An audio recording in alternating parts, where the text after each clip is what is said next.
O'rtoqlar barchaga assalomu alaykum. Sizlardan Ilhomjon Ibrohimov. Hech qanaqa Abdulloh Halol Invest yoki Halol Trade emas. Bu meni fake akkauntlarim. Bunaqa akkauntlarga ishonmanglar va aynan ichki ishlar bo'limi bilan qilgan videomizni YouTube kanalimga joylaganman. Albatta topib ko'ring va o'z fikringizni o'zgartiring. Chunki men ushbu odam emasman. Va aynan bugungi mavzumizga qaytadigan bo'lsak, bugungi mavzuda men aynan forex bozori haqida sizlarga qisqacha gapirib bermoqchiman. Chunki aynan o'zim ham mana shu forex bozoridan tradingdagi faoliyatimni boshlaganman va o'rtacha aynan ushbu yo'nalishda kuniga 500 ming dollar daromad qilgan kunlarim bo'lgan. Va nima uchun aynan shunaqa serdaromad yo'nalishni o'zim uchun yopib, man aynan kriptovalyuta va aksiya bozoriga o'tdim. Qisqacha qilib aytishim mumkin, bu yerda ham daromad yomon emas. Lekin bugungi gapimiz, ya'ni bugungi mavzuyimiz aynan forex bozoridan nima uchun chiqib ketganim haqida bo'ladi. Chunki juda ham ko'pchilik hozir aynan forex bozorida ishlaydi. U yerda birdaniga pul topish mumkin, birdaniga katta pullarga egalik qilish ham mumkin, yo'qotish ham mumkin va aynan aksariyat xalqimiz forex bozoriga juda ham qiziqishi katta. Chunki aynan forex bozorini o'sha razgon orqalimi, o'sha boshqa bir yo'nalishlar orqalimi kichkina puldan ham katta daromad qilish imkoniyatiga egasiz, lekin shu bilan birgalikda yo'qotishingiz ham mumkin. Va o'rtoqlar, men o'z faoliyatimni o'sha 2018-yillarda boshlagan bo'lsam, birinchi bo'lib o'sha forexga qadam qo'yganman. Va u paytda menga nima deb tushuntirishgan bilasizlarmi? Aynan o'sha valyuta birliklarini, dollar bo'ladimi, yevro bo'ladimi yoki tillami, neftmi, aynan ushbu kotirovkalar bilan oldi-sotdi qilasan, ya'ni ularni san arzonroqga olasan va qimmatroqqa sotasan deb tushuntirishgan. To'g'risi u paytda bu sohani tushunadigan odam hali juda ham kam edi. Mana hozir yillar o'tib juda ham rivojlanib ketdi. Va o'sha paytda men rostdan ham oldi-sotdi qilar ekanman deb men ushbu yo'nalishga kirganman, ya'ni forex yo'nalishiga. Va sekin-sekin o'rganib men pul topishni boshlaganman va o'sha paytda bir tanishim, ya'ni mendan ham kattaroq trader, tam Arabistonda, Birlashgan Arab Amirliklarida o'sha sheyxlarning pullarini aylantirib beradigan bitta trader tanishim bor edi va o'sha paytda bundan 5 yilcha oldin u aynan forex yo'nalishidan chiqib ketayotganligini aytib o'tdi va bu narsa meni shubhalantirib qo'ydi. Nima uchun bu odam o'zi tradingdan shuncha katta daromad qilib, investitsiya olib, o'zi forex yo'nalishini o'zi uchun yopdi degan o'sha savollar meni o'ylantirib qo'yishni boshladi. Va shundan so'ng men to'g'risi shubhalanib qoldim. Ya'ni o'sha qalbimda qanaqadir gumon paydo bo'ldi. O'zi bu forex yo'nalishi to'g'rimi, noto'g'rimi degan. Va o'shandan keyin men izlanishga tushdim.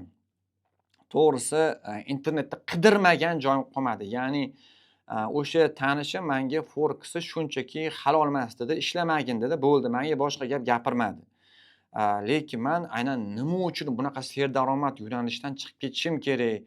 Yo'q, buni aynan o'sha joiz yo'nalishlari bo'lish kerak deb men rosa ko'p izlandim to'g'risi. Internetdan u ma'lumotni qidirdim, bu ma'lumotni qidirdim va oxiri bitta o'sha diniy tomondan xabari bor bitta yaqinim bor edi. O'shandan so'rab ko'rdim. Ya'ni aynan men mana shunaqa yo'nalishda ishlayman. Men o'sha valyuta kotirovkalari bilan savdo qilaman, oldi-sotdi qilaman dedim. Va u menga aytdiki, Ilhom, men seni ishlayotganingda hech qanaqa noto'g'ri narsa ko'rmayapman deb aytdilar. Lekin keyin men senga mana shu narsani tekshirib beraman dedilar va meni o'sha 3 kundan keyin raqamimga, ya'ni Telegramimga bitta fatvo tashlab yubordilar shu narsa bo'yicha. Ya'ni ushbu fatvoda aynan o'sha forex bozorida ishlash nojoiz deb ko'rsatilgan edi va meni bu narsa o'ylantirib qo'ydi, nima uchun nojoiz ekanligi. Va yaxshilab bu narsani titkilasam, tagiga yetsam, bu yerda aynan bir nechta omillar bu savdo yo'nalishini nojoizligiga dalil bo'la oldi. Ya'ni bular o'zi nima edi? Ketma-ketlikda tushuntirib berishga harakat qilaman. Birinchisi bu aynan sizni savdo tizimingiz, ya'ni o'zi haqiqiy Forex bozoriga kirib, haqiqiy valyuta kotirovkalarini oldi-sotdi qilishingiz uchun sizga kamida $50,000 kerak va aynan ushbu summa bilan siz haqiqiy bozorga chiqib, haqiqiy oldi-sotdi faoliyatini amalga oshirasiz. Lekin sizda $100 pul bor va sizga broker nimani taklif qiladi? Broker sizga future savdo tizimini taklif qiladi. Ushbu savdo tizimida siz mahsulotni sotib olmasdan shunchaki uning narxini ko'tarilishi yoki tushishiga bo'lgan shartnomani sotib olasiz. Ya'ni siz mahsulotni o'ziga egalik qilmaysiz. Shunchaki mahsulot narxini ko'tarish yoki tushishiga qo'pol qilib aytganda pul tikasiz xolos. Va birinchi o'ylantirgan narsa aynan shu bo'ldi. Ikkinchi o'ylantirgan narsa bu kreditning плечо, ya'ni kredit yelkasi deyiladi.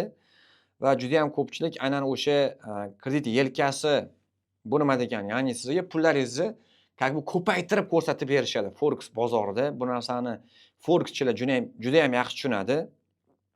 Va aynan kredit yelkasi ham bu noto'g'ri hisoblanadi. Va ya'ni biriga 100 плечо, biriga 1000 плечоlarni biz hammamiz bilamiz. Va ko'pchilik nima qiladi? Voy, bu krediti bor ekan deydi, bu nojoiz ekan deyshadi. Va aynan o'sha paytda broker yana bitta hiyla qildi. Bular islamskiy счет ochishdi. Ya'ni islom hisob raqamlari orqali ishlasangiz, bu savdo yo'nalishi joiz bo'lishi mumkin deb, ya'ni ular nima qilishdi? Yana bitta hiyla ishlatishdi va ko'pchilik treyderlarni miyasiga aynan mana shu islamskiy hisob raqamlarni miyasiga qo'yishdi. Va shundan so'ng nima bo'ldi? Aslida siz qanaqa hisob raqam ishlatishingizdan qat'iy nazar siz baribir mahsulotning egasi emassiz. Va undan tashqari ko'pchilik aynan islamskiy hisob raqamlarda penya yo'q edi. Ya'ni siz future savdo tizimida qanaqa bo'lardi? Bitimiz 3 kundan ortiq yoki 2 kundan ortiq qoladigan bo'lsa, u penya tug'ishni boshlaydi. Va islamskiy hisob raqamda bu narsalar olib tashaldi. Lekin vaholanki o'rtoqlar, bu olib tashaldi, lekin ushbu hisob raqamda komissiya, ya'ni olishi qimmatlashdi. Ya'ni shundoq olishdi-da, penyani muammosini hisob raqamdagi komissiya bilan hal qilib qo'ya qolishdi. Va shundan so'ng ular yana bitta hiyla ishlatishdi o'sha odamlarni ichiga kirib olish uchun. Va o'rtoqlar, shu narsani aytishim mumkinki, future savdo tizimida o'sha ishlayotganingizda birinchidan siz mahsulotning egasi emassiz. Ikkinchidan hech qanaqa islamskiy hisob raqam bo'ladimi, boshqasi bo'ladimi? Bu narsa sizni o'sha savdo tizimingizni halollab bermaydi.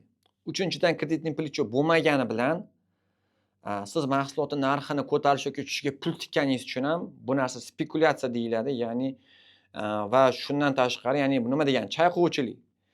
Chayqovchilik deganda nima degani? Ya'ni narxlar keskin o'ynagani orqali, ya'ni ko'tarish yoki tushishiga siz pul tikishingiz bu chayqovchilik hisoblanadi. Va aynan mana shu narsalar o'rtoqlar tradingni aynan nojoiz savdo tizimiga kiradi. Men bu gaplarim bilan kimdir fikrini o'zgartirmoqchi emasman. Bu meni shunchaki subyektiv fikrim inson sifatida va hech qanaqa qora ekan emasman. Nimadir joiz, nimadir nojoiz deydigan. Prosta men o'zimni dunyo qarashim bilan bo'lishdim va nima uchun aynan o'sha trading sohasini, forex yo'nalishini, future savdo tizimini tark etganimni sizlarga gapirib berdim xolos. Bu meni shunchaki shaxsiy fikrim o'rtoqlar. Men hozirda spot savdo tizimida ishlayman, ya'ni biron bir aktivni shunchaki arzon olib qimmatroqqa sotaman. Men bozorga ta'sir qilaman, ya'ni spot trader biron bir mahsulotni sotib olganda u bozorga ta'sir qiladi, ya'ni o'sha bozorda mahsulot kamayishi hisobiga uning narxini o'zgarishiga olib keladi. Lekin futures traderlar hech qanaqa bozorga ta'sir qilmaydi. Ular shunchaki narxini ko'tarish yoki tushishiga pul tikadi xolos. Va men bu gaplarim bilan hech qanaqa forex traderlarni yomonlamoqchi emasman. Bu meni shunchaki subyektiv fikrim. Buni kimdir olsin, kimdir olmasin. Bu hamma narsasi o'zingizga havola. Va agarda bu videomiz sizlarga ozgina bo'lsa ham foydali bo'lgan bo'lsa, albatta like bosib ketinglar. Va keyingi YouTube darslarimizda aynan qaysi mavzularni olib chiqishimizni xohlagan bo'lardingiz, albatta fikringizni izohlarda qoldiring. Sizlar bilan Ilhomjon Ibrohimov.